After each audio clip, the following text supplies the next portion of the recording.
You are listening to the Mother of All Talk Shows podcast with George Galloway. And this is London, but broadcasting to you, of course, all over the world. Thanks to the wonders of the internet, there's a poll running. Who should the UK extradite to the US? A. Julian Assange. B. Prince Andrew. C. Piers Morgan. You can vote now on my Twitter feed. I've called it for Bernie Sanders.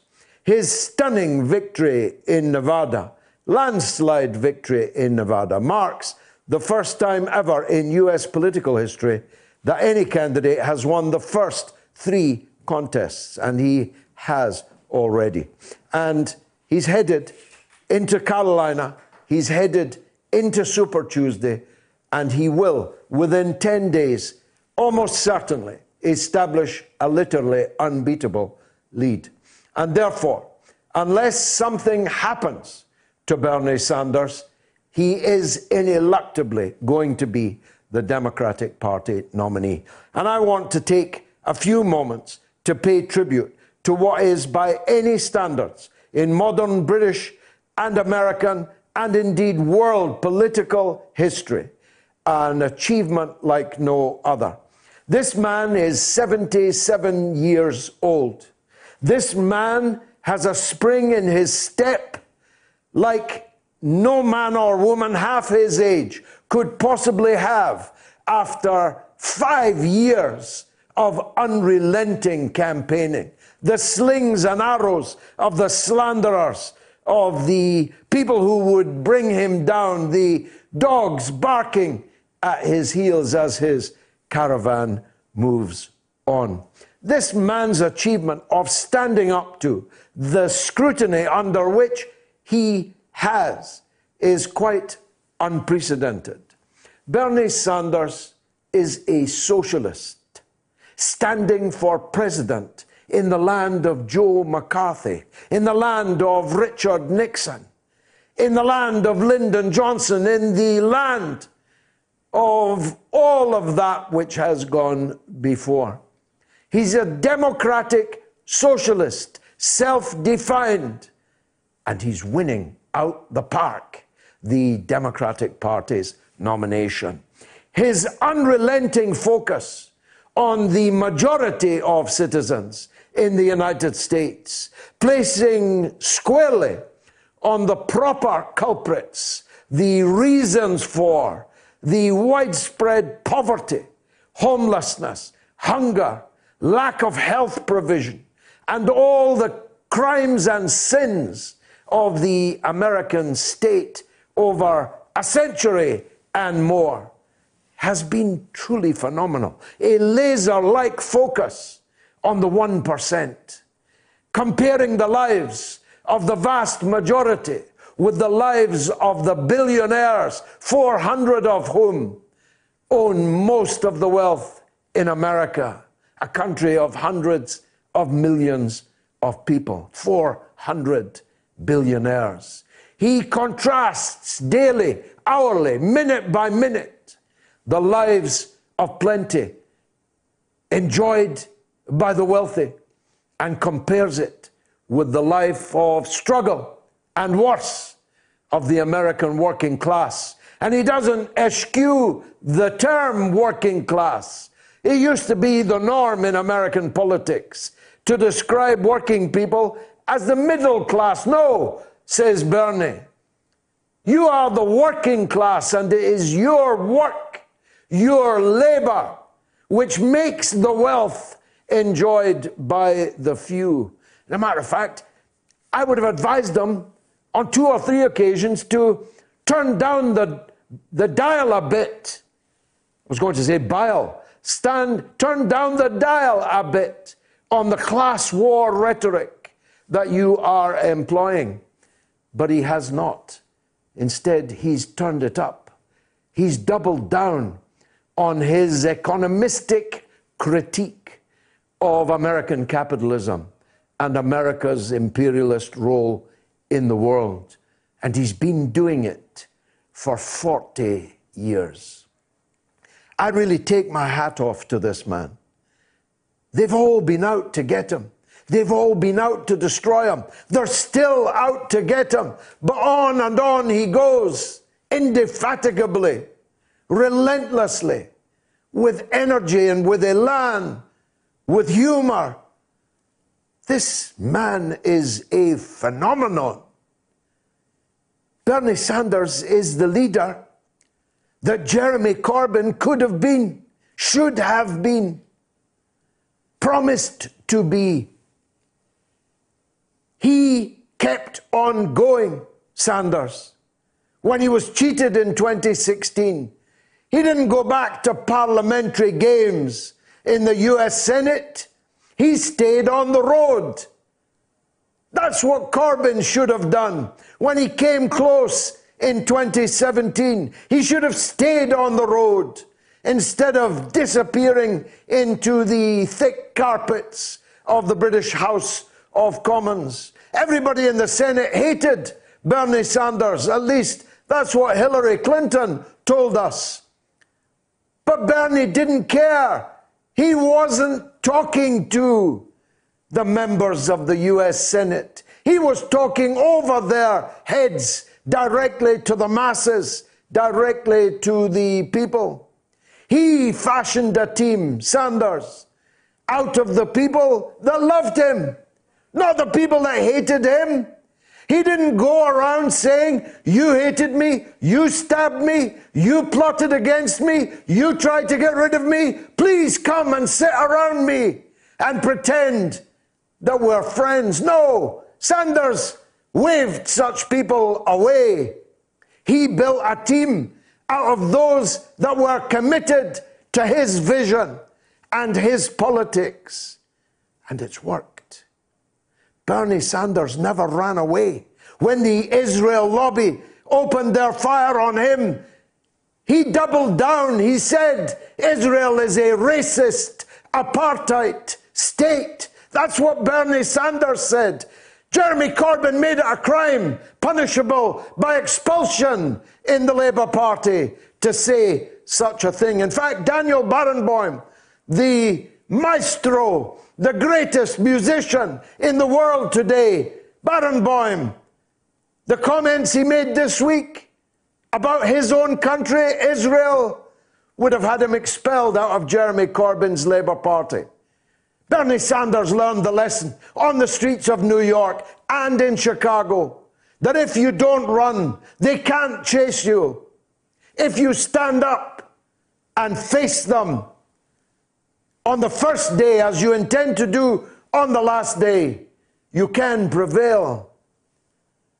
Corbyn could have done that. Corbyn could have been Bernie Sanders if he'd kept campaigning, if he'd eschewed the fake support of the Starmers and all the other backstabbers, if he'd made a tiny shadow cabinet out of those that supported him, if he'd stayed away from Prime Minister's questions, if he'd told the Parliamentary Labour Party that it didn't matter what they said, he had a mandate from 500,000 members and he was going to follow it through. If he'd done what Bernie had done, we might have had the possibility this year of having Corbyn in Downing Street and Sanders in the White House.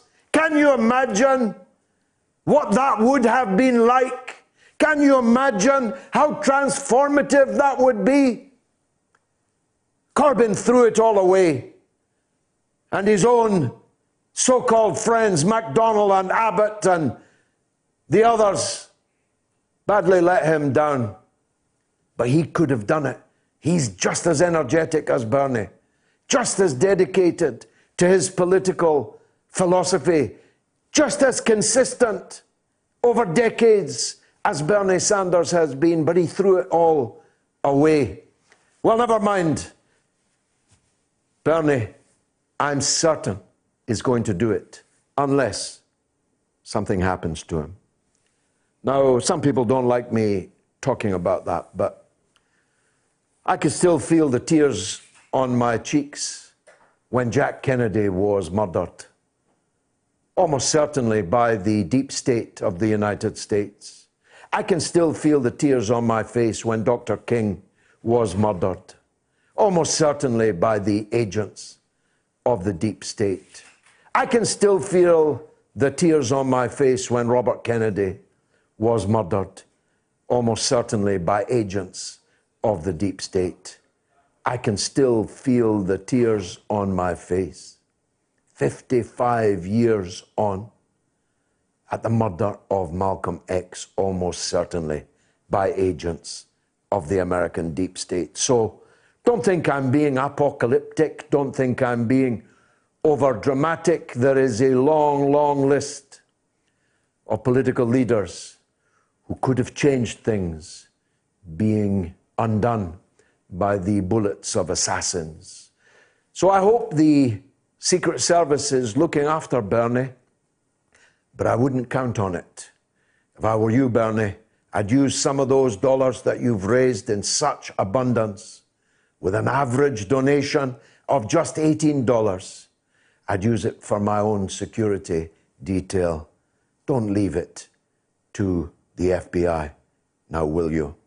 Speaking of the American deep state, this week in London, the trial of the extradition application by the government of the United States for the extradition of Julian Assange begins in a tightly fortified London courtroom. Julian Assange is one of the greatest men of our age. Julian Assange is the greatest publisher that ever lived. Julian Assange is the greatest whistleblower that ever lived.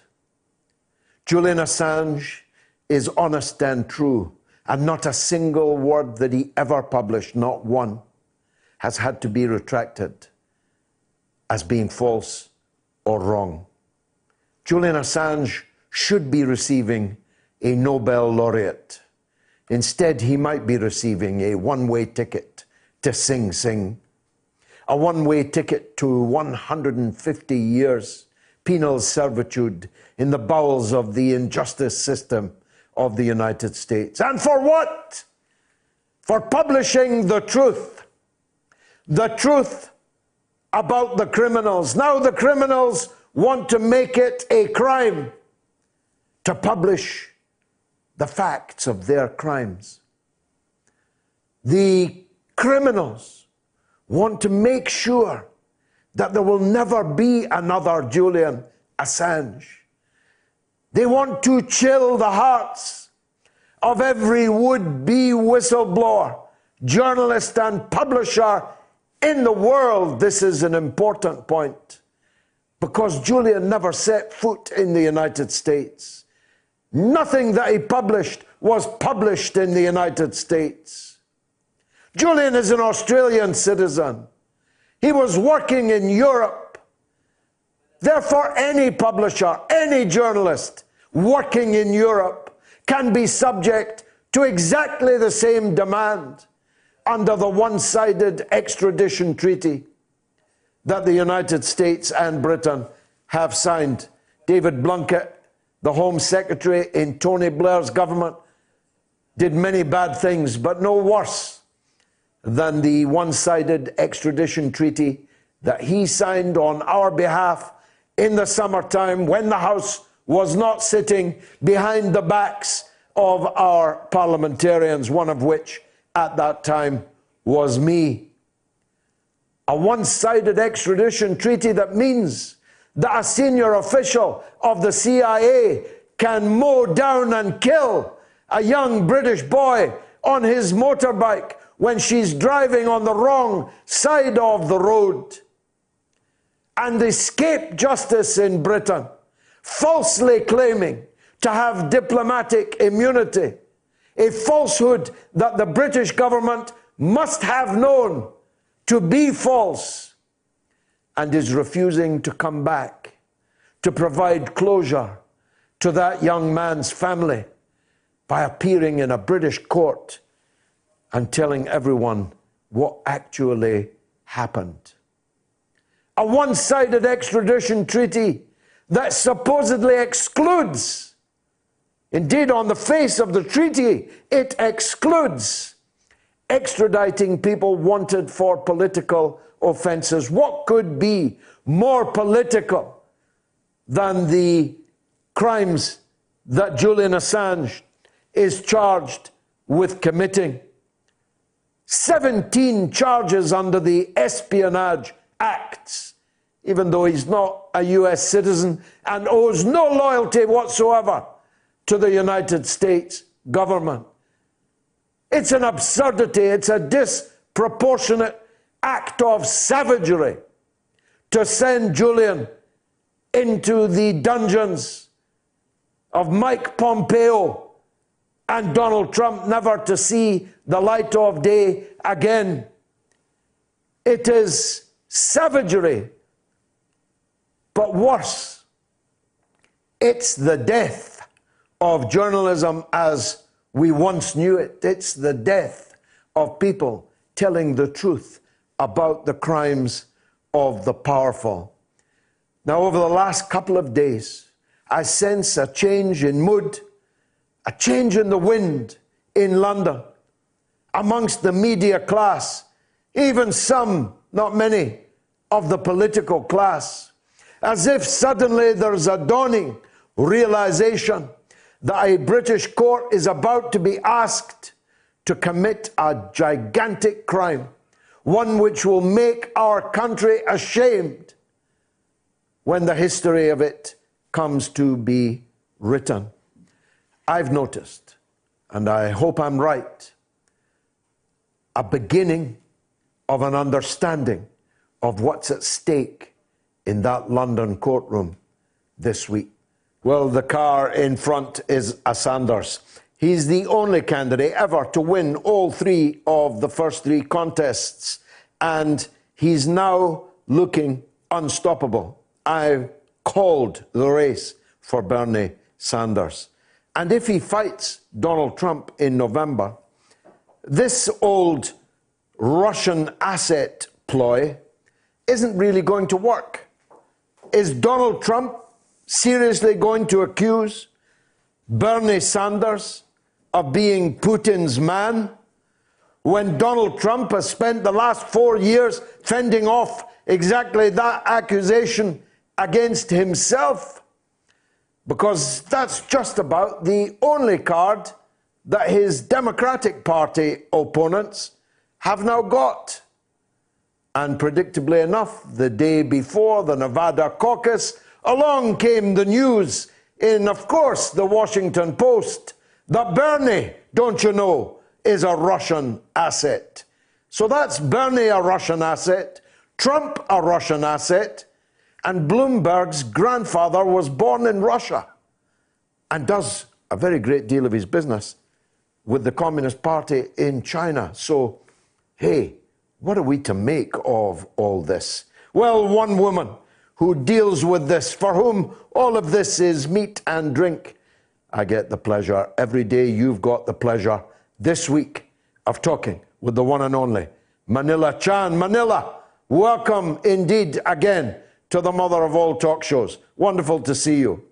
Hi there, George. Good to see you this weekend. Now, Manila, let's talk about, for a minute, Nevada. Bernie won a landslide victory. He even won the catering workers' vote, even though the leaders of the catering workers' union were campaigning against him. He won amongst young people and old people, white people, Latinos, black people. He won amongst the young and the old. He won almost 50% of the vote, with all the others sharing the other 50% of the vote. He looks unstoppable now, doesn't he? Well, to you and I, because I think we're fair brokers in this game, but unfortunately, George, that's not going to be the ultimate decider, to steal the quote from George W. Bush. Ultimately, the superdelegates are going to decide. So right now, I can very clearly see a path for Bernie Sanders to get to the 1991 delegates needed to become the nominee, but enter Bloomberg. Bloomberg has not been on any of the caucus ballots up until this point. He will begin next week in South Carolina, and then, of course, the following week on Super Tuesday. So that could really change the dynamic of this race. Bloomberg is the big question here, but I think he will more affect Biden, the Biden vote, than it would Bernie. But still, he could sway a lot of moderates and still take a lot of votes and parse them in the Democratic Party, George. He did have a disastrous debate night. I could think of better ways to spend $400 million of my own money than to stand on a stage in the Nevada debates and be literally taken apart by all of my opponents. How bad was it? Oh, George, it was the most expensive roast to ever appear on television, almost $500 million. And Bloomberg, not even being on the ballot, the Democrats all went after him, every single one of them. They all, traded a few jabs and a few barbs here and there, but everybody was on Bloomberg. So I'm not sure if it's the fear and anticipation of the unknown because of Bloomberg, or it's just that they know they have to combat his endless boatloads of money. Because at the end of the day, George, just like advertising from Coca-Cola or McDonald's or Pepsi or what have you, when you are bombarded, as we are here stateside, wherever you turn, there is a Bloomberg advertisement. It's on radio, it's on your computer, it's on television, except for RT, of course.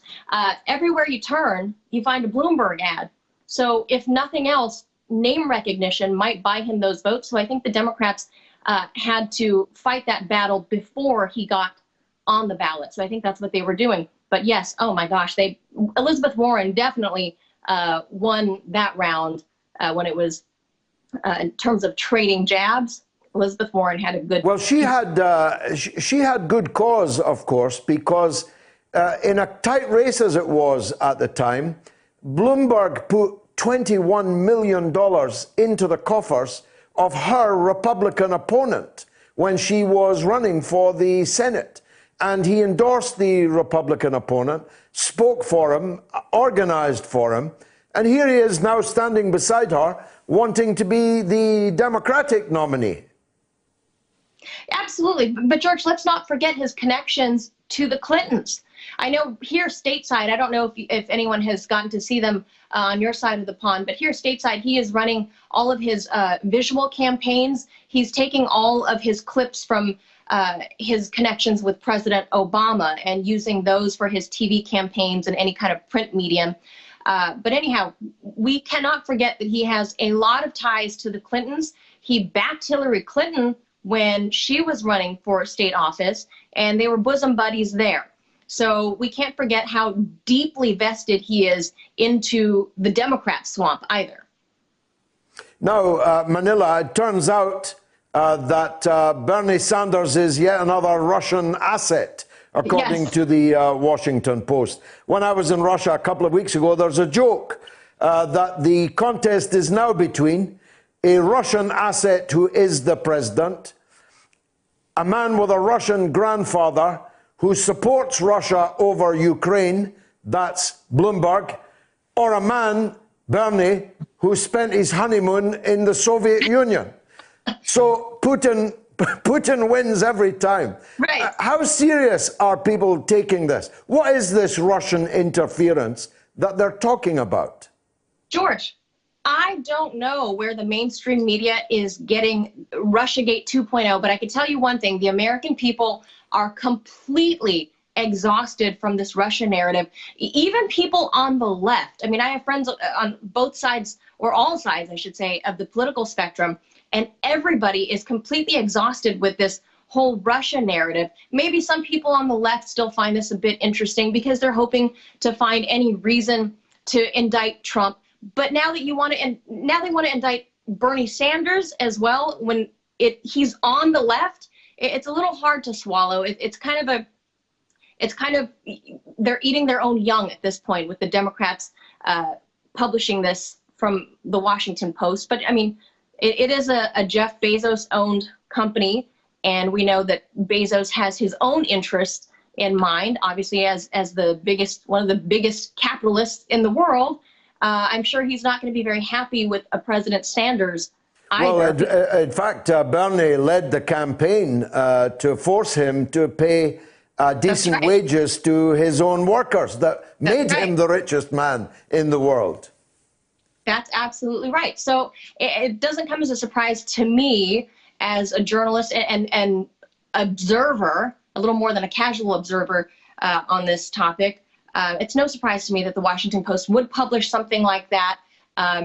It's almost, at this point, it's almost, are you cutting off your own nose to spite your face because you hate Trump so much?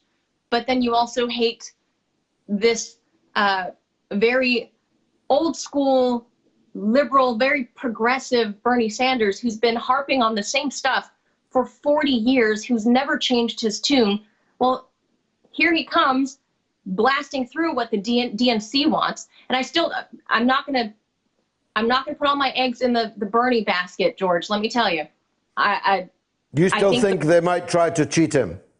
I absolutely think they might try to cheat him. And I don't know if it's going to come in the form of a Bloomberg with his boatloads of money, or if it's going to come in the form of a Biden-Buttigieg campaign. Perhaps. Yeah. Perhaps, because they are, they are right down the line with what the DNC wants. I think right now they have to recalibrate because Biden has done so poorly in the polls. He's expected to do well next week in South Carolina, but the fact that he's had such a poor showing the first three races, the DNC might have to recalibrate about who they might throw their weight behind. Yeah. And in fact, just moments ago, before I got on air with you, George, we've already heard from the Buttigieg campaign saying that he wants the DNC to get involved now because he believes that Bernie Sanders did not win and could not have won with such a landslide in Nevada last night, and that he wants the DNC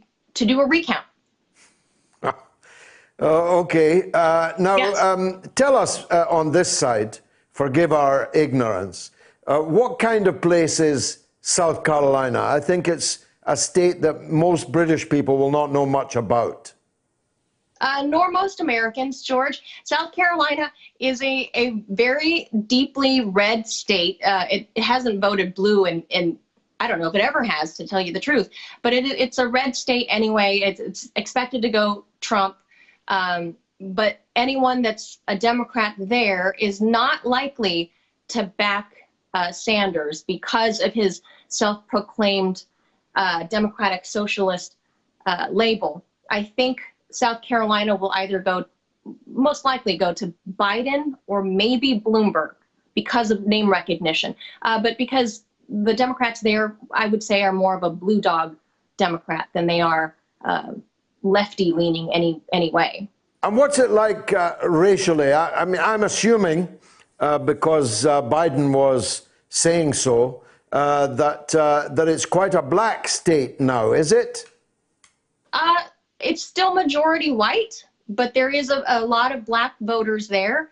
Obviously, it's a southern state. There are a lot of African Americans across the South, but the numbers are starting to change in who younger black voters are voting for. The older black voters stick with your Bidens and your Bloombergs and whoever else the DNC churns out.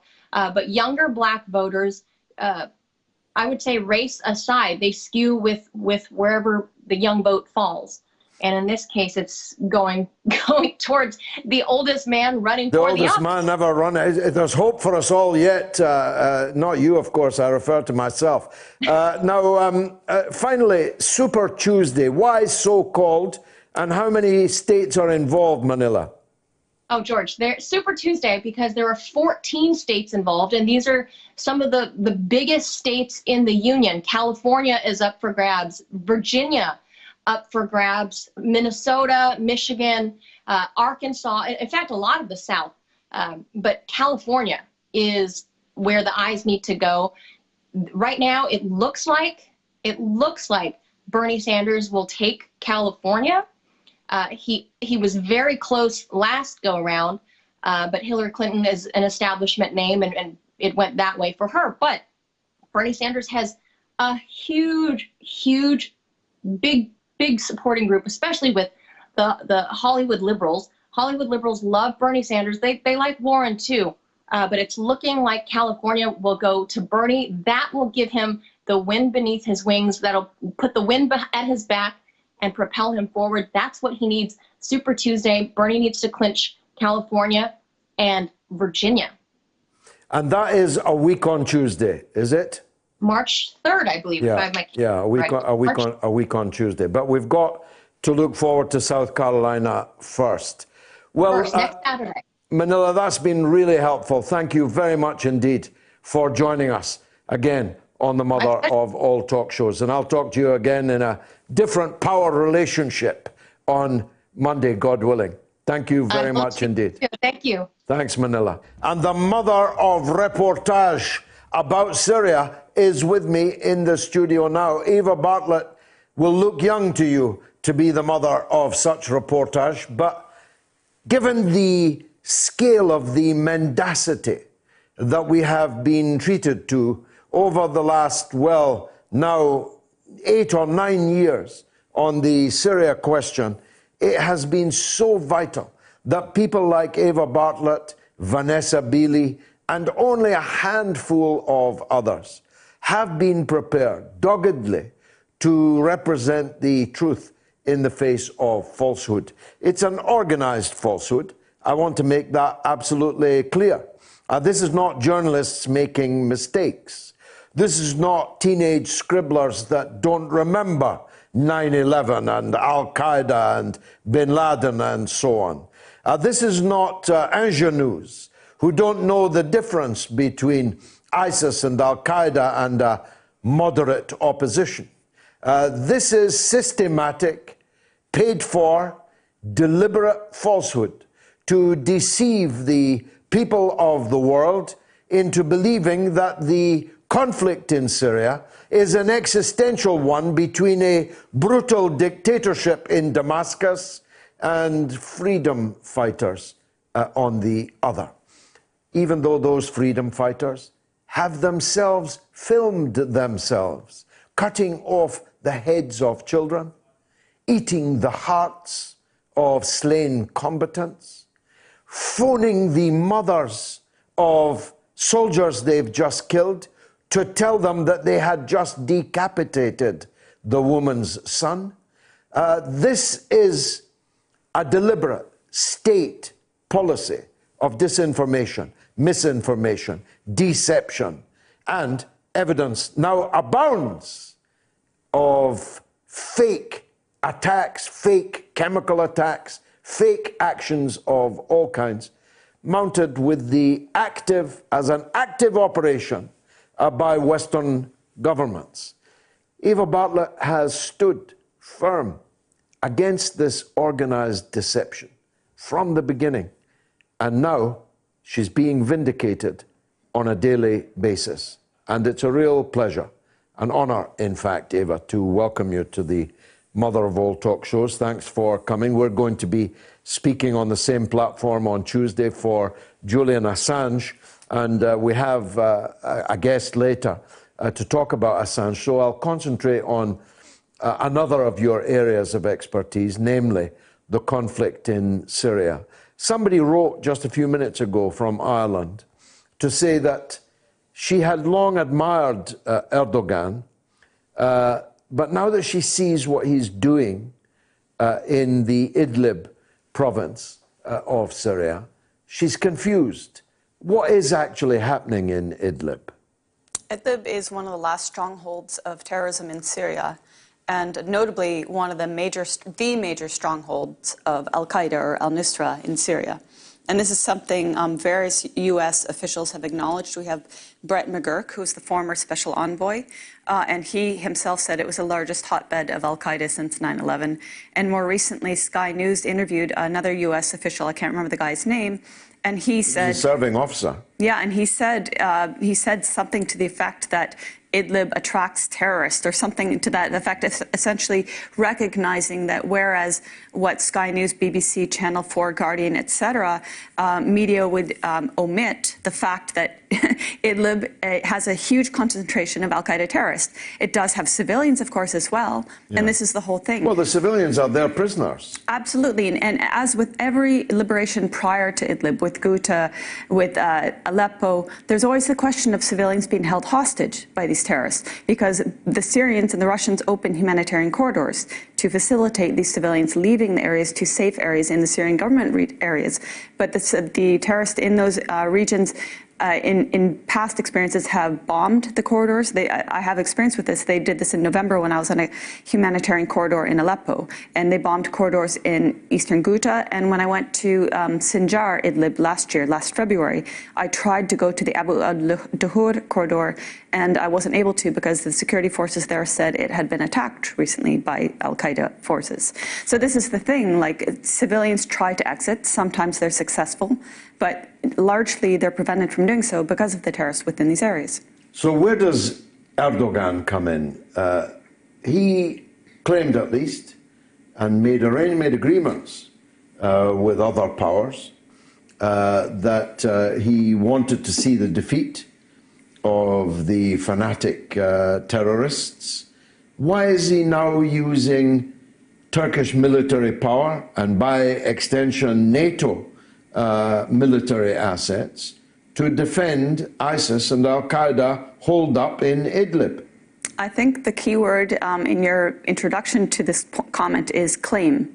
He claims he wants to defeat ISIS and al-Qaeda.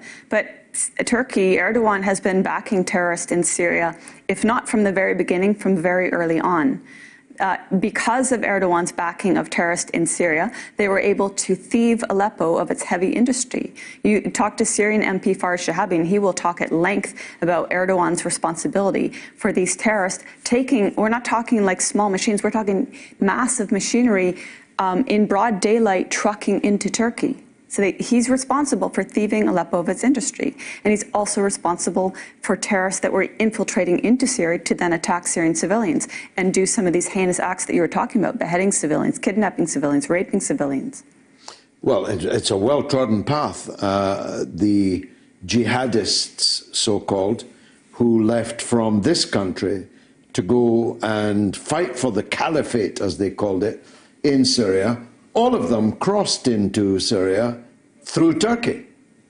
And Turkey must have known the purpose of a group of British Muslims arriving in Turkey and heading for the Syrian border. They weren't going there to see the ancient ruins. Well, the late Serena Shem, may she rest in peace, was documenting terrorists infiltrating into Syria through Turkish borders. And she had been documenting them, I believe, terrorists and weaponry entering via, well, at least the weaponry via humanitarian aid trucks. And then she had a press TV interview in which she said she feared for her life, that Turkish intelligence was threatening her, and the next day she had a car accident and is no longer with us. Indeed so. And I'm still in touch with her mother, as you say, God rest her soul. Now, the Turkish angle, though, is not just a little local difficulty. Turkey is not only a member of NATO, but it is now confronting, literally, sometimes head-to-head, not just the Syrian armed forces, but the Russian. Russian jets are bombing the fighters allied to Turkey. This, therefore, has geopolitical implications. What's going to happen? How is that going to be kept under control? I can't forecast how things will be kept under control. All I can say is that I'd like to rather focus on the media portrayal of what's happening, because Syria has a legal right to fight terrorism, and it has an obligation for the Syrian civilians to fight terrorism and to restore Idlib to peace.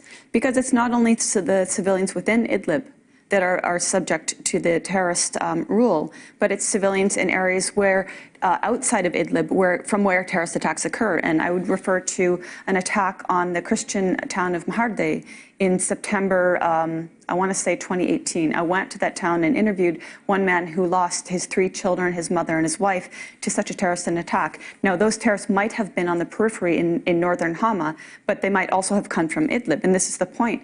Once these terrorists are eradicated, then these towns are no longer attacked. And in terms of media coverage, I'm sure you're aware, George, that a week or so ago, Aleppo's countryside was restored to peace. And this meant a cessation of the terrorist attacks on the people of Aleppo.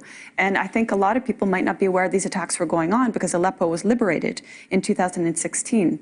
But nonetheless, because the terrorists were still in the outskirts of Aleppo, they were able to continue attacking civilians, continue slaughtering civilians to the complete and utter silence of the Western corporate media. Not only that, but when Idlib countryside was liberated, the whole city of Aleppo was out on the streets, Absolutely. celebrating, hundreds of thousands of people. I never saw 1 inch of footage or 1 picture anywhere in the so-called mainstream media recording what was the clear evidence of the public in Aleppo, their support for their government and their armies, liberation of the territory. Absolutely, and this is a repeat of December 2016 when Aleppo City was liberated. At that time, Syrians were on the streets celebrating, and Western media, I was back in North America, and Western media was saying Aleppo fell. Can you imagine? Aleppo was liberated from Al-Qaeda and other terrorist factions, and Western media was saying it fell. Now people in Aleppo can walk freely, women can walk freely and dress how they choose to dress.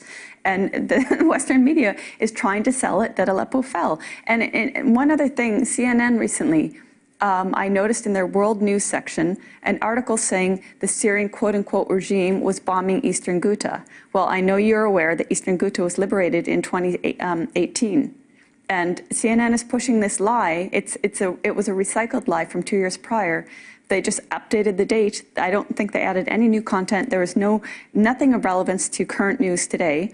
And my opinion is they were trying to push this to make Western public think, this is happening all over, that, oh my gosh, the big bad Syrian government is bombing indiscriminately. But in fact, Eastern Ghouta has been restored to peace and is rebuilding, and this is not something the Western media will allow viewers to know about. Now, I mean, the person who read the auto cue might have the alibi of being stupid. Absolutely. But the people controlling this flow of information, disinformation and misinformation, don't have the alibi of being stupid. Right.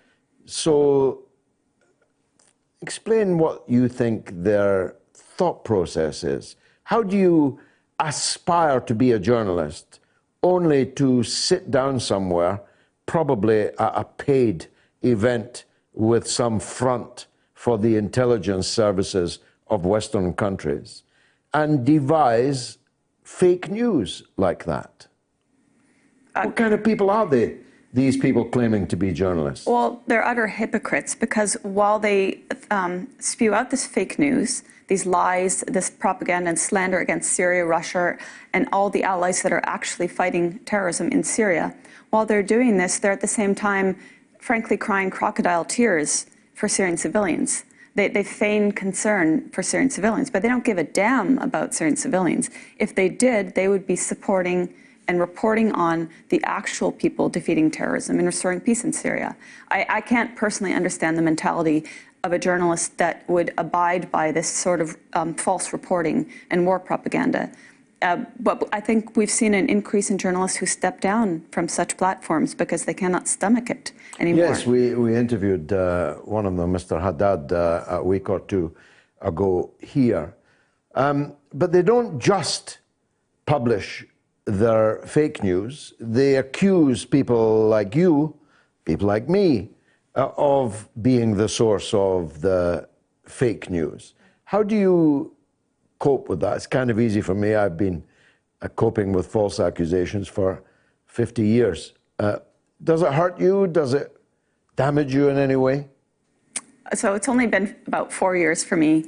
And no, at first, maybe I was like, what? How could you possibly say that? But now I'm like, oh, bravo, you just copy-pasted a slur that's been said about me a million times.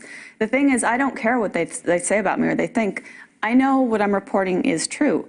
I might sometimes when I'm speaking, not be as eloquent and articulate as I want to be, but I know 100% that I'm reporting exactly what I saw, exactly what I heard in Syria. And if people want to, try to discredit me, go ahead. But as you said at the beginning, George, now it's 2020. More and more people have come to realize that what was said about Syria in 2011, 12, 13 was lies, and those people that stood their ground and were exposing that, as you said, have been vindicated. The bottom line is what I do isn't for career or for money. To the contrary, I put money into what I do, but it is because I know it's the right thing to do. And the Syrian people, they've been ignored by corporate media. The corporate media has ignored, I don't know if I can come up with a percentage, let's say 3/4 of the population. That's a percentage offhand, but they've ignored the vast majority of Syrians in their reporting on Syria because it doesn't fit their narrative, which is demonizing anything to do with the Syrian leadership and army in order to facilitate a regime change or enforcement of a new government in Syria. Regime change. We're going to be talking later about other regime change operations in Nicaragua and Venezuela. There have been many successful regime change operations, but increasingly they're not successful. Right. They moved heaven and earth to destroy Syria, to destroy its secular being, essence, a place where a woman like you could sit with a man like me in public places, could argue, could wear what you like, could even drink alcohol if you were of that mind. A place where civil society actually existed, right, besieged by hordes who wanted to turn Syria into the Tora Bora, the kind of society that exists in parts of Saudi Arabia and in parts of the caves of the Tora Bora in Afghanistan. This was their game. And it's failed. The Syrians were never going to accept it, never going to surrender to it.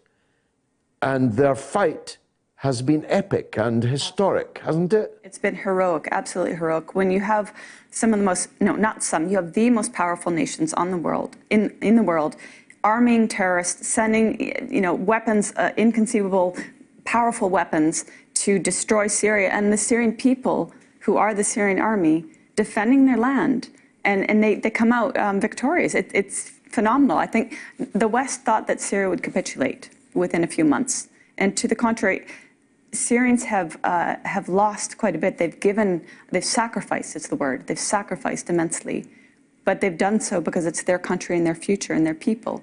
And like you said about women, Syrian women are strong, intelligent, proud, educated, cultured. Yes, very much so. They hold positions of power in the government, and you mentioned them basically wanting to turn Syria into some backward civilization.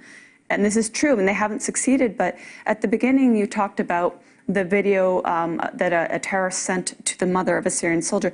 This is common practice. This psychological torment is common practice. The village I mentioned, Maharde, when I was there, a neighbor of the man that I was interviewing, showed me his mobile phone, and he said, the terrorists, in whatever nearby area, are always sending us these videos, and these are taunting videos saying, we're sending missiles your way. It's our way of saying good morning to you. And this type of sick, sadistic torture happens all the time in Syria. And this is what the West is supporting. And this is what ignorant people, perhaps well-meaning, but come on, this is now 2020.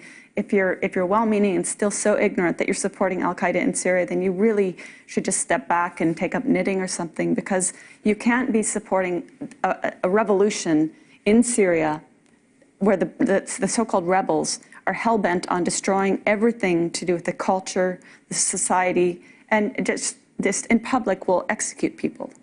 When I went to Eastern Ghouta, to Douma, and went to the medical point where doctors were said to have treated victims of chemical weapons exposure, there was absolutely no evidence at all. No doctors that I spoke to, no medical staff that I spoke to supported that theory. They said to the contrary, they were only treating normal cases of war injuries, suffocation, choking, due to the bombings and basement conditions, etc.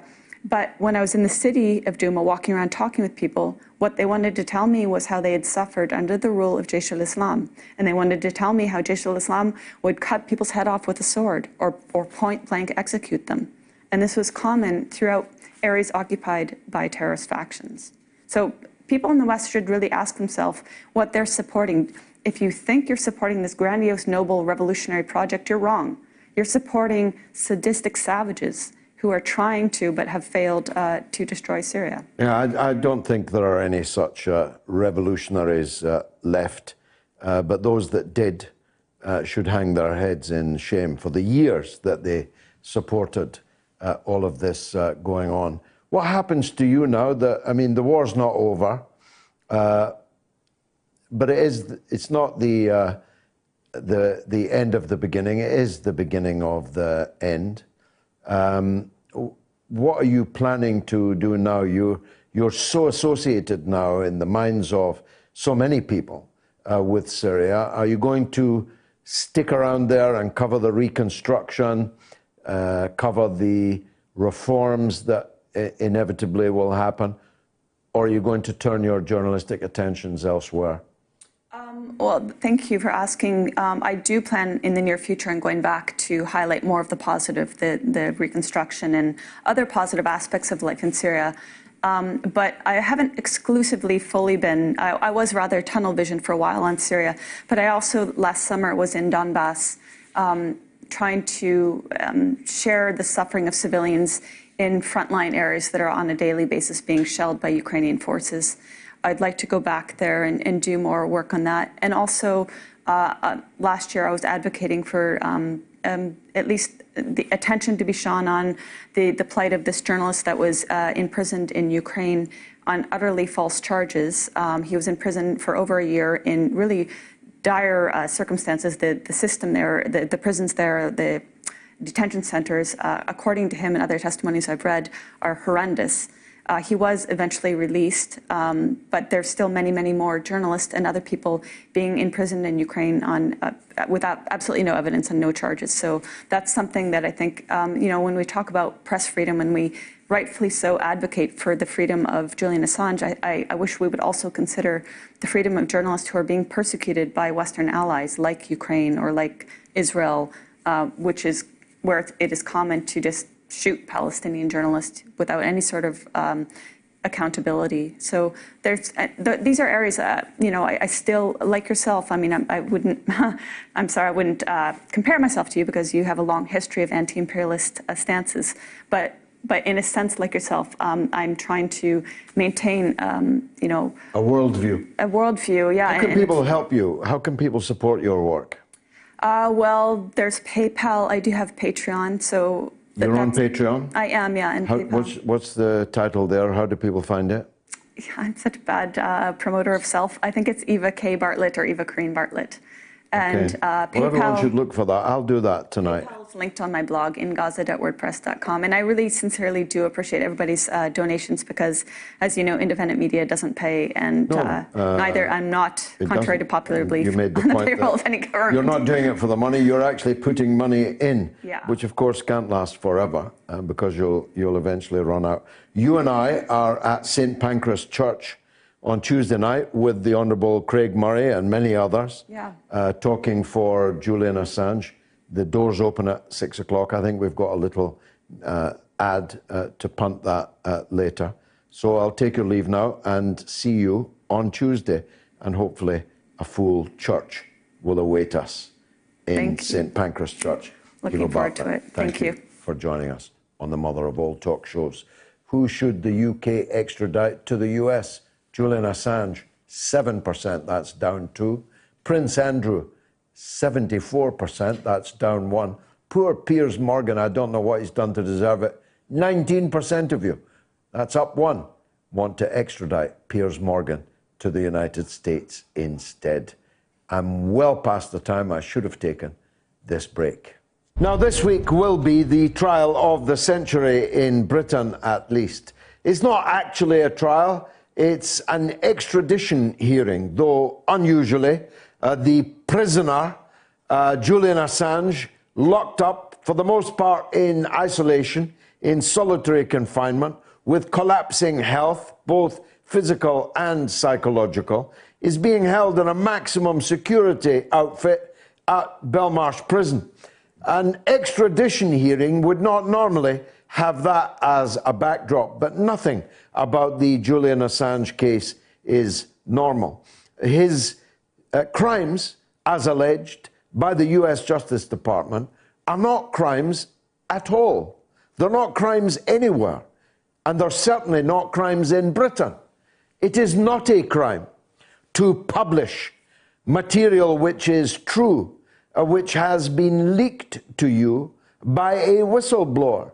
If it was, we would never have had the Sunday Times Insight team. We would never have had groundbreaking front page splashes in the Daily Mail, in the Guardian, in the Times. Not often in the Times, but you know what I mean. We would never have had journalism as we know it if it was a crime for the newspaper or the television station to publish material which had been leaked. It might be an offence to steal that information in the first place, but it isn't an offence to publish it.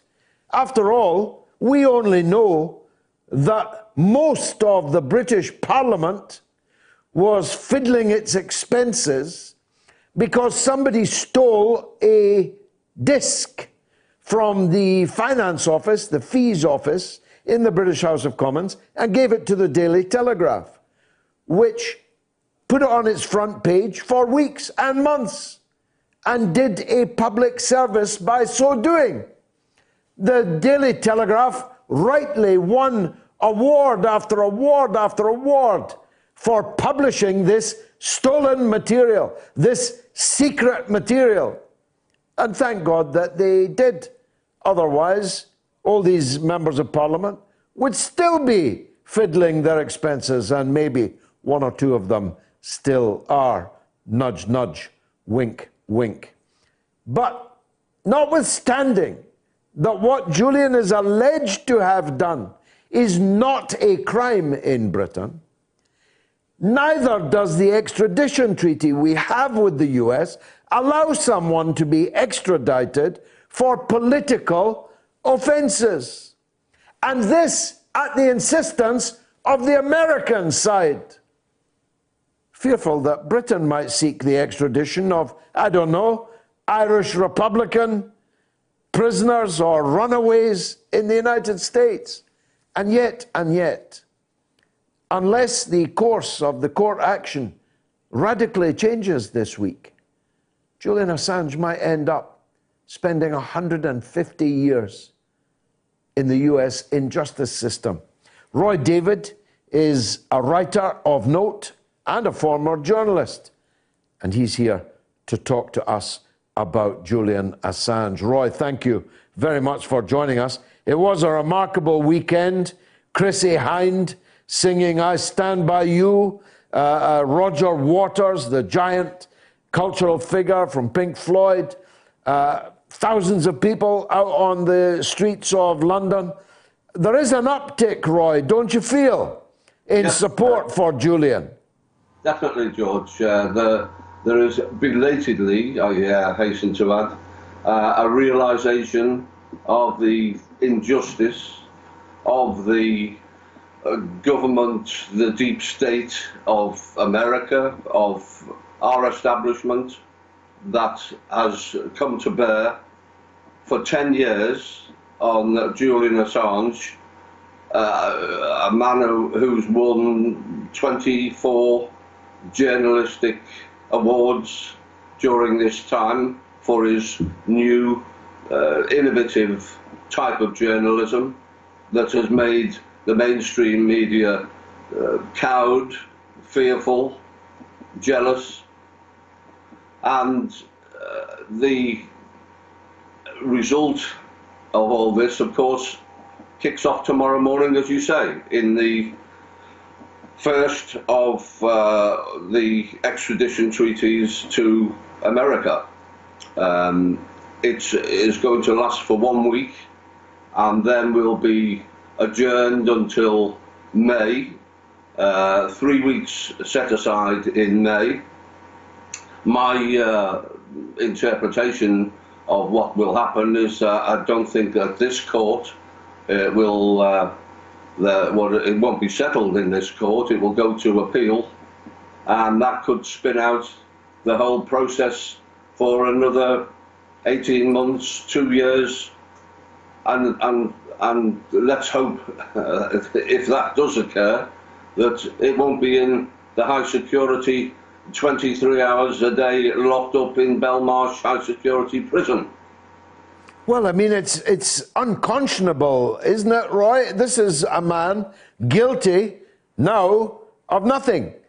He was sentenced to 12 months for breaking bail. He's already served that. So he's now being held as an untried prisoner in an extradition case in solitary confinement in a maximum security prison. And as you describe it, might be there for the next 2 years. Yeah, exactly. Where he could be easily kept within a much more sensible prison system of the UK, within the UK.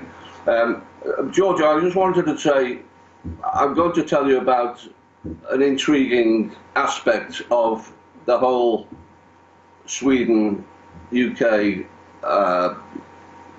business over these so-called, falsely, in my opinion, sex allegations in Sweden involving Sir Keir Starmer, who is, of course, as you know, Keir Starmer is one of the 3 people vying for leadership of the UK Labour Party.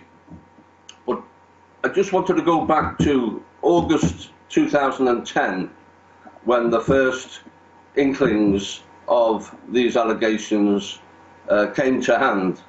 And you will know, of course, but many of the listeners, viewers listening to this won't know that within a very short period of time after the allegations were made and the statements were taken, that the senior prosecutor in Stockholm dismissed the case out of hand. Yep. And it was only through another political move that the whole case was reignited with various incestuous insinuations between several parties, and with the connivance, of course, at the background of the US pulling the strings of the UK, Australia, and latterly Ecuador.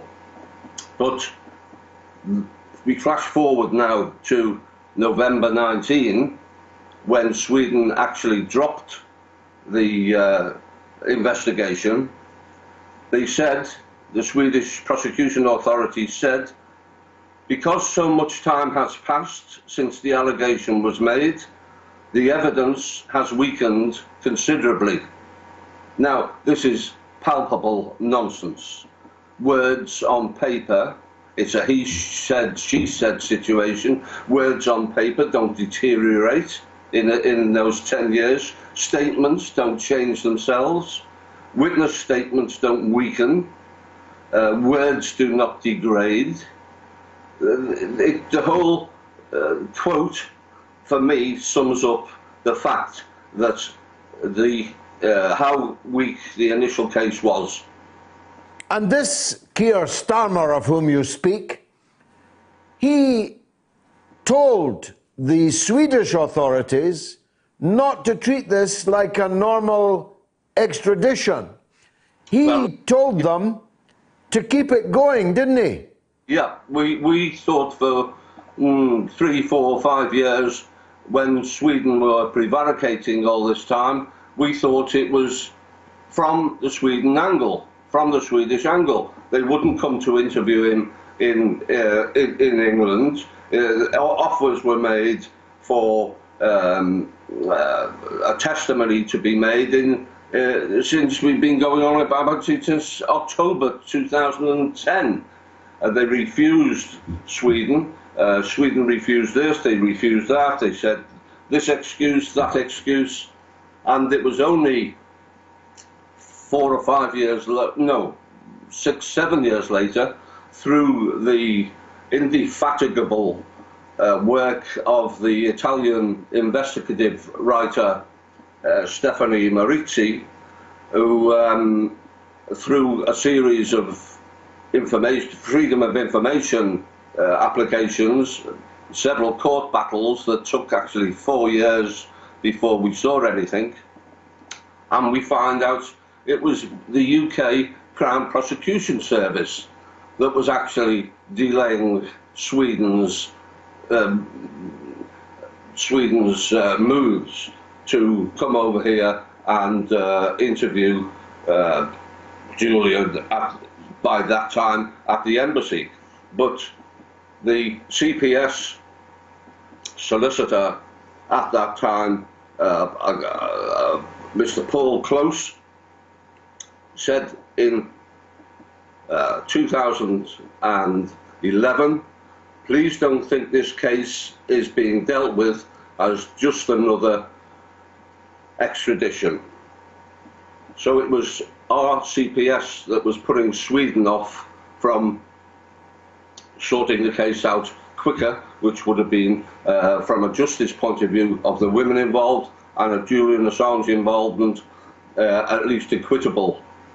They said in August 2012, when there was a story suggesting that Sweden would drop the case completely, which they didn't until another 7 years, but there was a story going around that they would. And the man from CPS, from the Crown Prosecution Service, Mr. Paul Close, said, don't you dare get cold feet. So we have just not treat it as just another... It's quite damning, these two quotations that the Italian writer unearthed Marizzi, are utterly damning of our Crown Prosecution Service and those that were handling it. Just finally, Roy.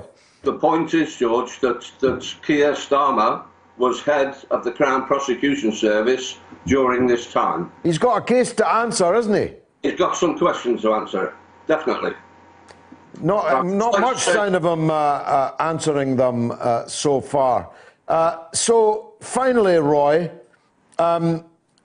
there's almost no public access to the courtroom where this is going to be dealt with tomorrow. Correct. Justice is supposed to be done, but also be seen to be done. Exactly.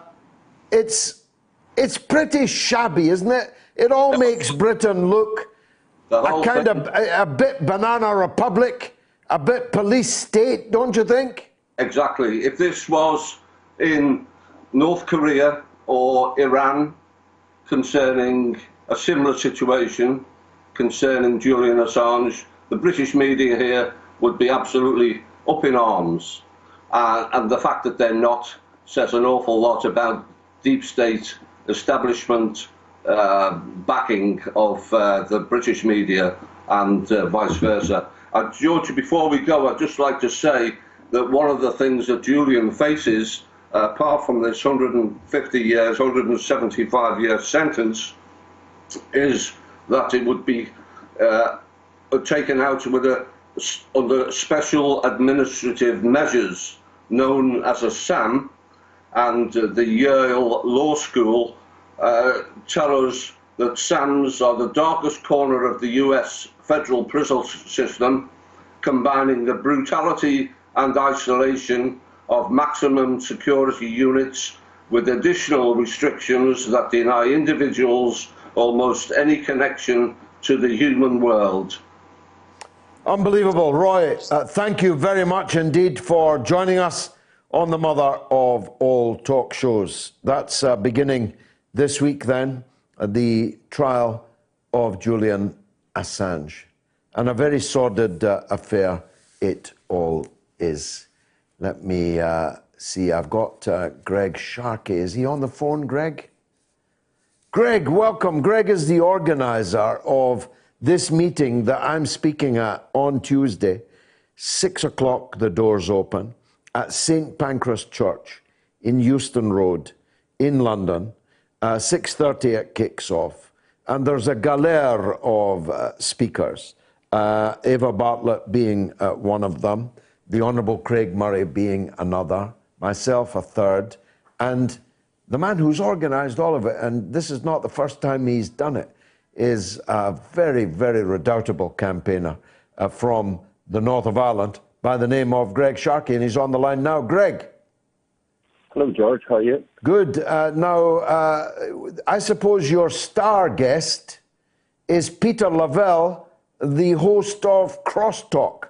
He doesn't travel. So, yeah. He doesn't travel much, and he doesn't do much speaking. He does it all on screen. But he's coming all the way to London to speak at our meeting. It's going to be quite an event. Yeah, it certainly will, George. Well, unlike previous events, like you've spoke, I think, at 4 previous events now, but unlike the previous events where it's just straight speaker after speaker, we'll have five speakers to begin with: yourself, Eva, Alexander McCurr, Peter Lavelle, and Craig Murray. You'll give maybe like a 15-minute speech, followed then by a kind of like a crosstalk, a live crosstalk in the church, where you'll have Peter Lavelle do his usual hosting, and we'll have Eva and Mike Barson from the British band Madness. Mike, yeah. That'll be terrific. And Judy Barr from the Workers' Party. Yeah. A comrade of yourself. Yeah. And Hugh Laurie, coming over from America with Consortium News. So that'll be the format. It's going to be terrific. Admission free, is it? No, it's £8, George, through Eventbrite, and you can pay at the door as well. But the money there's the graphic there. Forgive me. Yeah. So £8, and that is, of course, to pay for the venue and the travel costs of the international people that are coming. It's likely to be a terrific night. I'm looking forward to it very much, Greg. It's a great pity that we're still having to campaign on this. Once upon a time, I thought we might not have to, but it seems that we're in for the long haul on this, Greg. Well, George, I agree with your sentiments about we're starting to see some more positive traction on the case. We are. We've had Jeremy Corbyn, Johnny come lately maybe a bit, but at least he has come out and sort of... well, better late than never, and even John McDonnell, who never said a single word about it, is now campaigning wholeheartedly. And as I say, better late than never.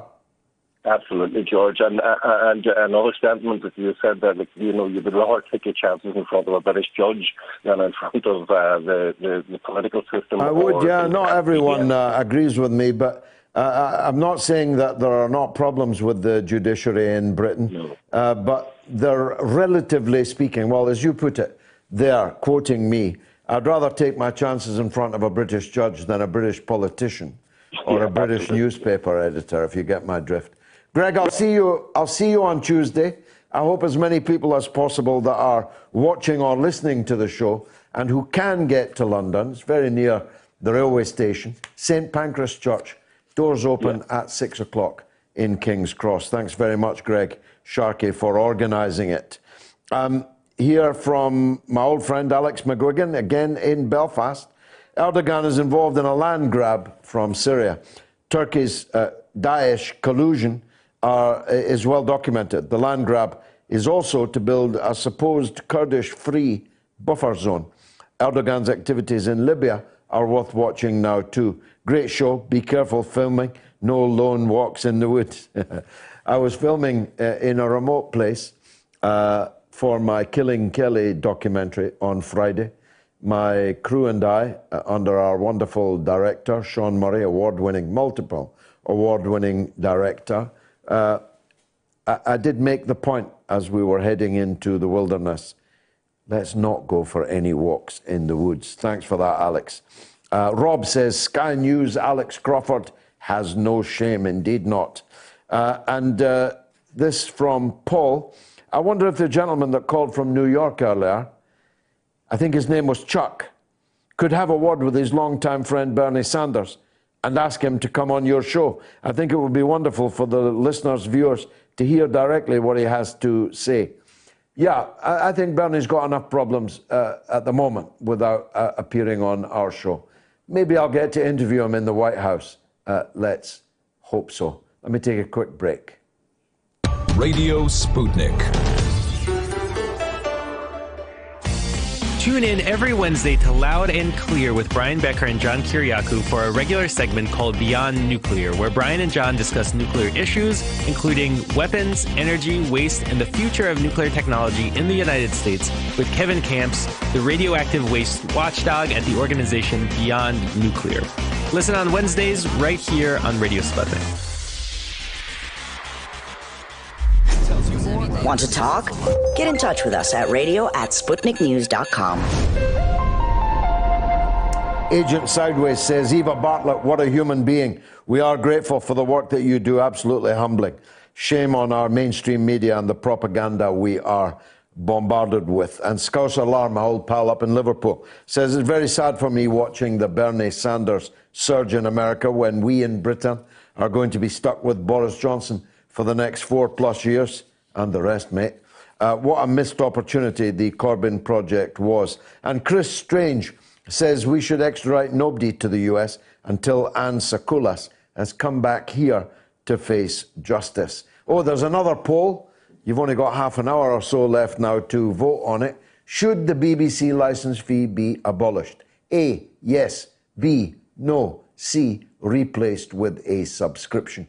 You can vote now on my Twitter feed. And Laura is on the line from Alaska. How could I refuse a call from Alaska? Laura, welcome. Thank you so very much, Mr. Galloway. It's the first call we've ever had from Alaska. Well, how wonderful. It's the first time I've been able to speak with one of my heroes. Thank you very much. I remember watching when you came before our joke of a Congress. And that was a good day. Overjoyed to hear you say the words, I do not come as the accused, but I come as the accuser. Indeed, the words of John Maclean, the great Scottish revolutionary, yeah. Thanks, Laura. Now, you want to talk about Assange? Yes, sir. Go ahead. I'm a lifelong Alaskan. I'm a fisherman. I don't have the internet until I can come into town, but I bookmark things to read because I'm a human being that believes that I have a universal right to the truth. And Julian and WikiLeaks created a space for people in this world to have the power of knowledge and truth. And in all the times of his publishing, he never, ever got a story wrong. His reporting spanned way past the United States. He's always exposed empire. And your former guest, Roy David, used a word I was actually going to use, was the incestuous relationship. The United States is a young nation, but it is not a democracy by any means whatsoever from its inception. We are a repository for multinational corporations, multinational interests, and incestuous relationships with old empires. The earth to them is a chessboard. And Julian allowed people to see the machinations of their own nations in hopes that we would stand together, united against the machinations of our own nations and rise up to stand to the moment. Well, God bless you, Laura. I must say the New York caller called and asked about why the ICC didn't get involved, and I wanted to reply to him that the International Criminal Court, which was created, I believe, in 1998, and the U.S. helped kind of create the ICC, but they abandoned it. It doesn't apply to them. It doesn't apply to them, Laura, even though it must apply to the rest of us. Yeah, yes, sir. I've got, just because of the hour, just because of the hour, I need to cut you short, but I'm bound to say, as I'm sure everyone listening is saying, fisher folk in Alaska are pretty politically advanced. Thank you for that wonderful call. Simon is in London on Prince Andrew and Assange. Go ahead, Simon. How you doing, George? You okay? Yeah, by the grace of God, I'm good. Thank you. That's good. Did you watch the fight yesterday, by the way, with Tyson Fury? Yes. Yeah, I just wanted to say congratulations to Tyson Fury on his wonderful achievement. The Gypsy King. Gypsy King, yeah. Fantastic. I mean, I've nothing against Wilder, of course. And as Fury said himself, he will be back. But the king is back on his crown. And I tell you, I couldn't be any happier than I am about that. Yeah, I was listening to an earlier call. I think it was a guy from somewhere outside Glasgow called Steve, as I said, and he was in a lot of disagreement with yourself regarding the issue of Prince Andrew. Yes. I'm looking at it in a different way. I think Prince Andrew was quite it was quite disgusting what he did. He's getting criticised for his rather questionable and disgraceful liaisons with Jeffrey Epstein. However, the way I'm looking at it at the moment is, why is it the society thinks that's bad, which it is bad, of course, when, on the other hand, you've got someone like Brigitte Macron, who seduced Emmanuel Macron when he was the age of 14 and when she was 30-odd. How do you know that, Simon? From the press. Yeah, I'm not. And from their own.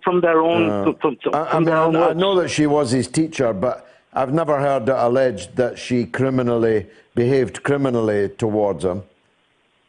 Well, I've never heard that, and I've certainly seen no evidence of it.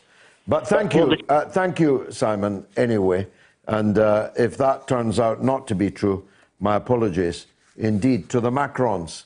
Now it's time for the third inductee of the Mother of All Talk Shows Hall of Fame. We've been receiving suggestions and nominations all week, and be sure to keep them coming in on email, on the Twitter feed, MOATS TV, or through me directly at George Galloway. You can email us, of course, also. But the nomination this week goes to Bernie Sanders. I've called it for Bernie Sanders already. Bernie's courage and the promise, the possibility that he brings with him is so incredible, so incredibly important, that I thought it might just save his life if he's in our Hall of Fame.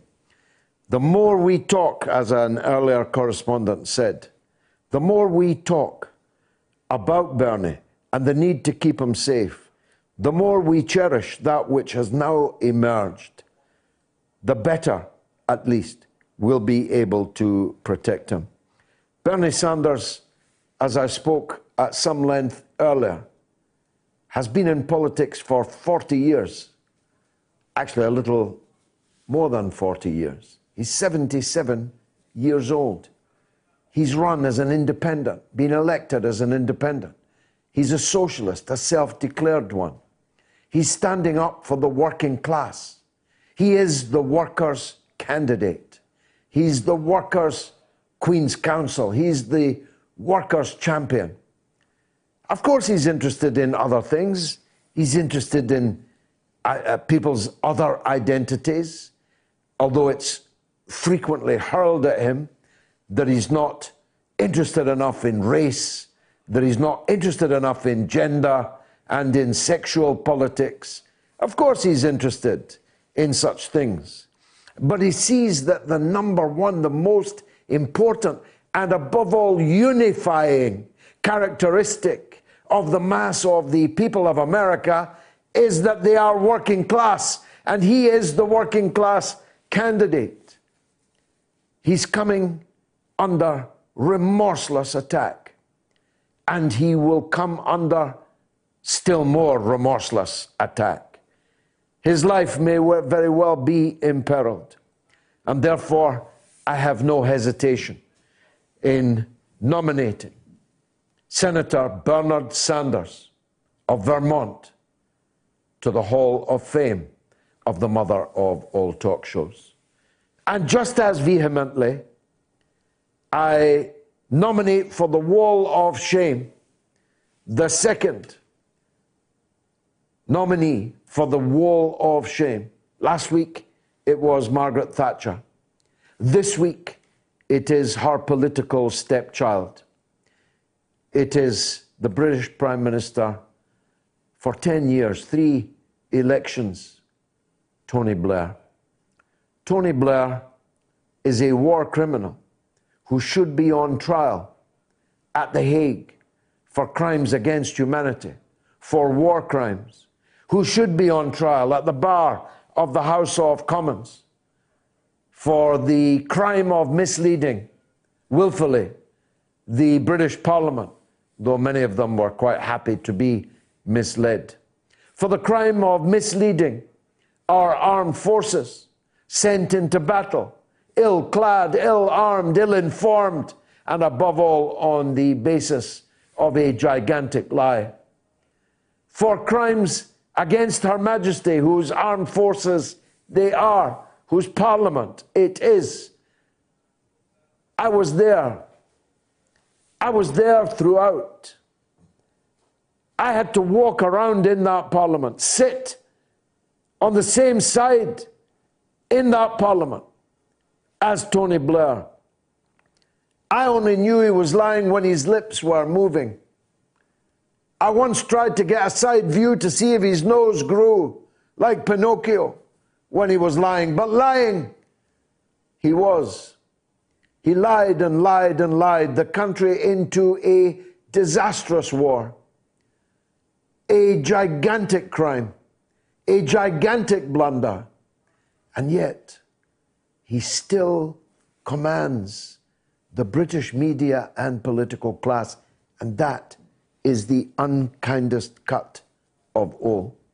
If he had done what he did in the way that Bush did what he did, and retired in Bush's case to his presidential library to fill in his colouring books, if Blair had retired to the country to write his memoirs, gone to the Lords to pick up his record amount of expenses, that would have been one thing.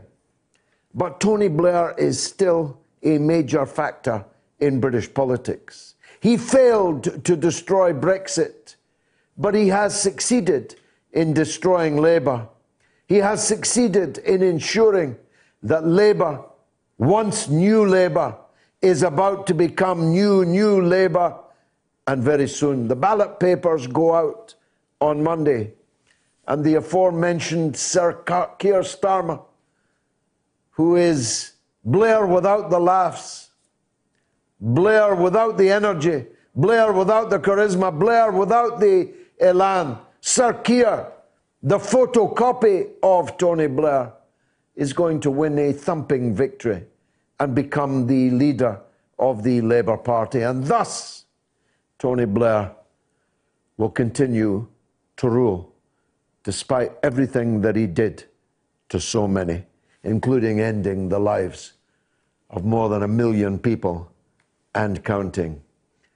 So the second of the members of the Wall of Shame is the far from right honourable Tony Blair.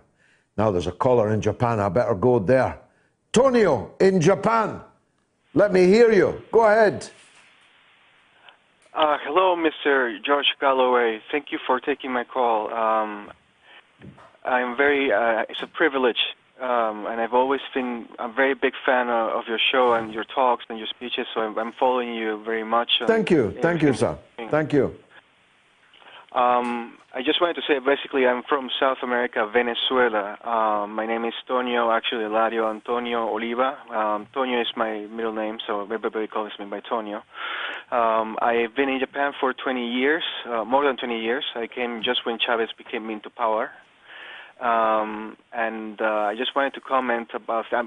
First of all, thank you for, keeping the awareness around what's happening between the U.S., Venezuela, other countries, and different views around extreme views around my country, which are not necessarily the truth. So I also wanted to speak about one thing is that about Chavez. I'm a pro-Chavez person, and I did as many of the middle to high class level people in Venezuela did this, and one of the reasons that I wanted to share this with you is because of the financial crisis that happened in Venezuela in 1994 and 1995, when everybody lost their money because of the bankers, and that's when the popularity of Chavez increased, and many people from the mid-levels society in itself, voted for him. Nonetheless, I have mixed views about this, and I wanted to ask you about what is right and wrong in these cases, because it's really complex. And one thing is that he actually did a coup onto the government, and he went to jail. And then Rafael Caldera, the president in 1998, he actually let him outside. He liberated him from jail. So how can a person that did a coup on a government then become a candidate for presidency? Well, he did, and he won, and he won, and he won, and he won, and he won, and he won, and he won. Chavez won more elections, more referenda than any other politician on the earth. I know because I was there participating in those elections. Well, you're right. You're absolutely right. So I believe in that, right? I believe in democracy that happens, and in terms of the society, I think in what we have the country today, not only because of the U.S. sanctions that we have received, because of Guaido and all this. How do you feel about Guaido, Tonio? Guaido, I think he's not really. I mean, he has no power actually in Venezuela. We all think we don't have. He has no any real power. He's just backed up by the U.S. So there's no absolute. He's got plenty of money, though. He's been given quite a bit of Venezuela's sovereign wealth that has been stolen by various countries, including mine. Yes. Well, they said so. Yeah, you have part of the gold in your reserves. Yeah, the moral of that story, Antonio, is never give Britain your gold reserves. Never, ever. Trust the empire with your crown jewels. Right. So I mean, and Chavez has been talking about this. The world should be what's the word? Multipolar. Multipolar, yes, yeah. Multipolar world, and not this imperialism. As you know, there are military bases from the U.S., 150 plus over the world. I'm in Japan, I know, and every time I work with my colleagues, every time there comes a day that actually that doomsday that came, the bombs, coming into Hiroshima and Nagasaki, there's always a moment of silence, and they always say, well, we are the only country in the world, in the whole history of the humanity that have been bombed. And not once, but twice. Tonio, I'm fascinated talking to you, but the hour is such that I need to press on. Feel free to call back any time to continue this discussion. Thank you very much indeed. I've got to take a call from John in Berkshire in England. Go ahead, John. Hi, George. Good talk show every Sunday as usual. Thank you very much. That's not a Berkshire accent, I must say. No, it's no Scottish, brother. Motherwell born and bred. Motherwell. I thought it was Lanarkshire. Go ahead, John. Yeah. The thing I'm a bit concerned about Britain just now is the floods. Yes. It's not been the top story in the news. It's been the furthest for the politicians' minds. Don't want to know about it. Only Corbyn. They don't. Only Corbyn has actually even been up there. That's right. Aye, he's been there to see it. But the thing is, the Thames Barrier was built for a reason, because London flooded. If London had to flood now, that's the heart of Britain stopped. Britain would just collapse. These people that are living in villages in the south of Scotland, the north of England, Wales, and the south of England are living this year after year after year. It's shortening their life. It must be terrible on their mental health, as well as their finances, and as well as their careers. Not only that, waking up in a damp home, I presume it's not nice. No, definitely. The government have done nothing, even though this happens regularly. And if it happened in London, as you say, it would be the end of the world.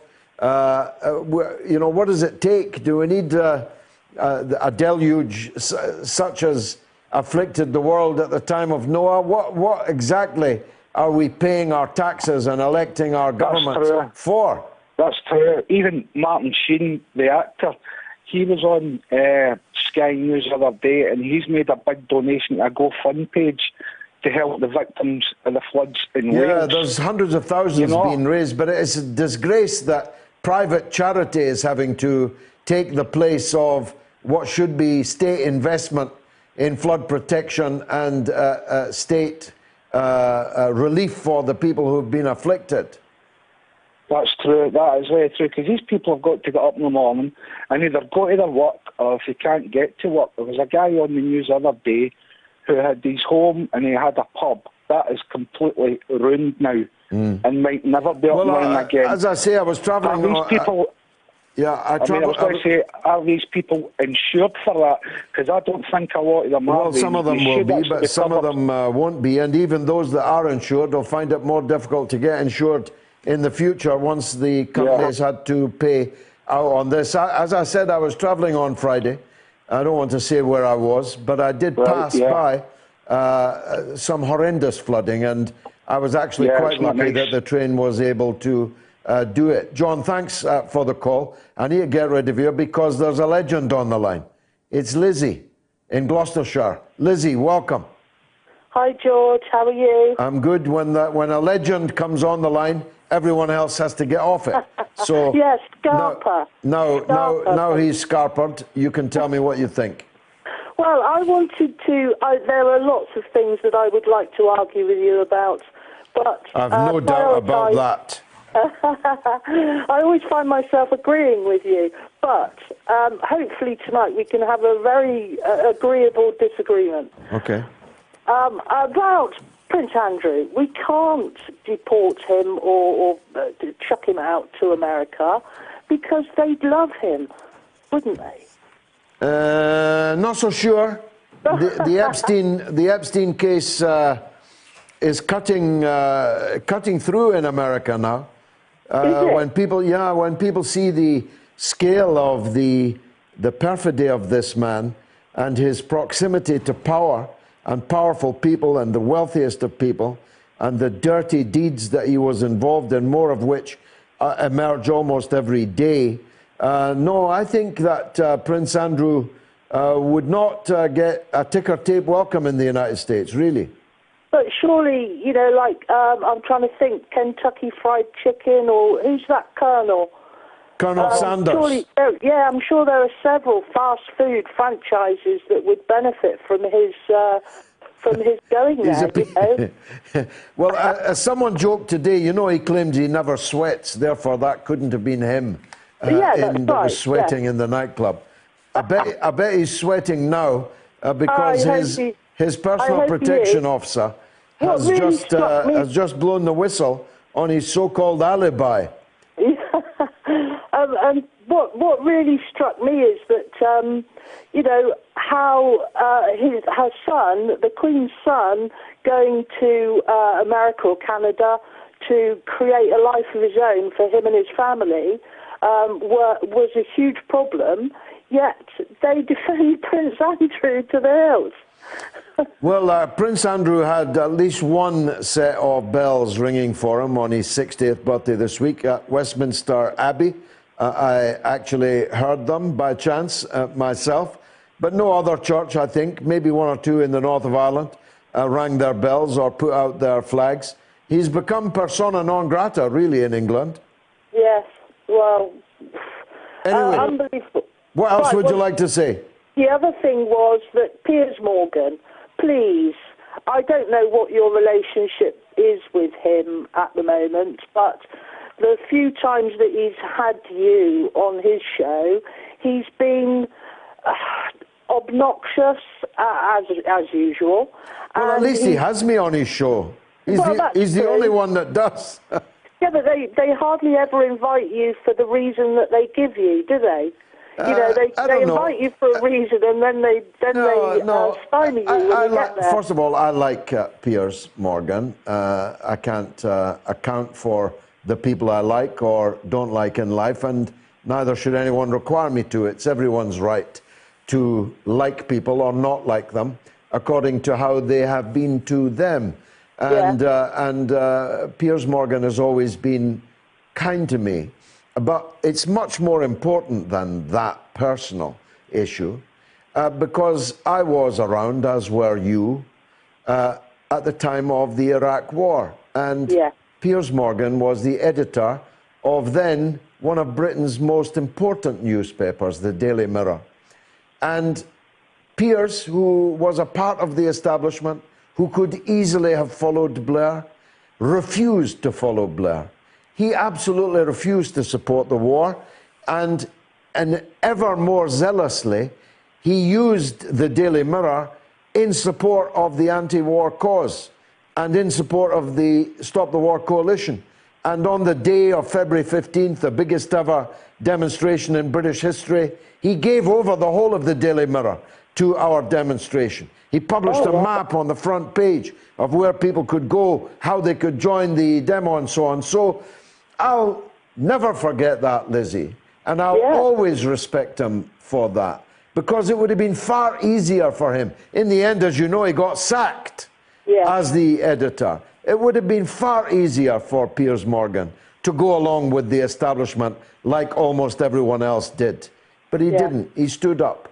And a man that stands up for what he believes in is to be respected, I think. And that's why, in the end, I've got to tell you that I like him. Last word to you, Lizzie. Well, that was it, really. I just wanted to say that, you know, your polls are always interesting. I don't know who composes them. Sometimes I think it's you, and sometimes I think it's someone in the back room. It's someone in the back room, yeah. It's one of the oldest men still working in Britain. I'll tell you when I see you. I'll tell you when I see you. Lizzie, thank you very much. A legend in our lifetime, and probably the last call of the evening, I think. Chris in Colchester on Sanders takes a different view. That's why he's up next. Chris, go ahead. Hi, George. Hi. Just very quickly, did you watch the boxing? I did. Oh, good. The Gypsy King. All hail the Gypsy King. King of the world, yeah. I thought he was magnificent. I was sure that he would win. I was absolutely sure that he would win. I'm also sure that City are going to beat Real Madrid on Wednesday. So if you follow my tips, take that one. Anyway, go ahead. I might do. Cheers, George. Well, I'm just a few things about Sanders. I do worry that it's getting a bit like a cult. And I agree with you. I think he could have beaten Trump in 2016. Yeah. And imagine how much different the world would have been if he had. Well, I'm not sure I agree with you. Well, it'd have been different, yeah. But I think, it would have been an interesting race to see, actually, that Sanders versus Trump then. I think it would have been more about policies, whereas this time, if it happens, I think you get really nasty. I think, you know, Trump's going to play some weird cards, and I'm worried Sanders will go down the identitarian sort of road, which he seems to be stuck on this time, whereas before he's been more... I think the identitarians don't like Bernie because he only pays lip service to them. He talks about the economy and the workers and economistic issues. He talks about wages and student tuition fees and health care and so on. Of course, he pays lip service now and again to these identity politics issues, Chris, but I don't think it's fair to hang that around his neck. He's not like the British Labour Party. He's not actually a liberal. Well, I mean, what about the college stuff? I think we need to address why it's so expensive, why it's so overpriced, and that's because of the Department of Education that gets loans because it's guaranteed loans, and then they charge students and make billions a year out of it. Yeah, so rather than just saying free this, free that, we've got to address why it's expensive. Why it's expensive? No, I agree. I've got to clear you off the line because there's another legend turning up. It's Norma in Bristol. Go ahead, Norma. Hi, George. Hi. Very serious show tonight and worrying, and I hope Assange meeting goes well Tuesday. Thank you. But this is the lightest subject end of the show. I don't like her national anthem, George. No, I don't like God it's a Save the dirge. Queen. I can't believe even the Queen likes it. Well, but she's fed up with it. Yeah. I mean, she's been listening to it a long time right now. God, yeah. I mean, I just need changing, and quite soon, because, you know, I'm getting old. Well, The what do you thing think? What's your suggestion? I vow to thee, my country. The words by Richard Kipling, and the music, I think, was Whole Planets, the Jupiter. Yeah. And, I mean, it's a lovely words in it. It's like the Welsh one, Land of My Fathers. I vow to thee, my country. All right, everyone at the end of the show, go to that. I vow to thee, my country. That's Norma's suggestion for the next national anthem. Thanks, Norma. Sorry it was so short. Should the BBC licence fee be abolished? A, yes, 69%. B, no, 18%. C, replaced with a subscription, 13%. Such good sense our audience has. Don't forget my debut novel, Queen's Way. I spoke about it earlier. There it is there on your screen. You can get it at info@georgegalloway.com. And I'm signing and dedicating the first 1,000 copies. And we're getting there quite fast. So if you want a signed, dedicated copy, order it now. info@georgegalloway.com. And I'm told to plug the podcast. We've got a podcast. We've got a podcast. It's available on Google Play, iTunes, Spotify, Anchor.fm, and wherever you get your podcasts, whatever any of those words mean. Because although my wife knows, and she put that order up, I've actually no idea what a podcast is or what any of those platforms are. But you can get our podcast on Google Play, iTunes, Spotify, and Anchor.fm. And wherever you get your podcasts. Well, I'll get mine from wherever I get my podcast. It's been marvellous for me. I hope it was also for you. Don't forget the meeting for Julian Assange on Tuesday night at 6 o'clock at the St. Pancras Church in Euston Road, just near the stations. The doors open at 6 o'clock. It kicks off around 6:30. It's very important that everyone comes to the aid of Julian Assange, because the time will come when your children, your grandchildren, will ask you, Mummy, Daddy, what did you do for Julian Assange, for freedom of speech and expression? What did you do to stop these criminals trying to drag Julian Assange away in chains? Been marvellous. Thanks for watching.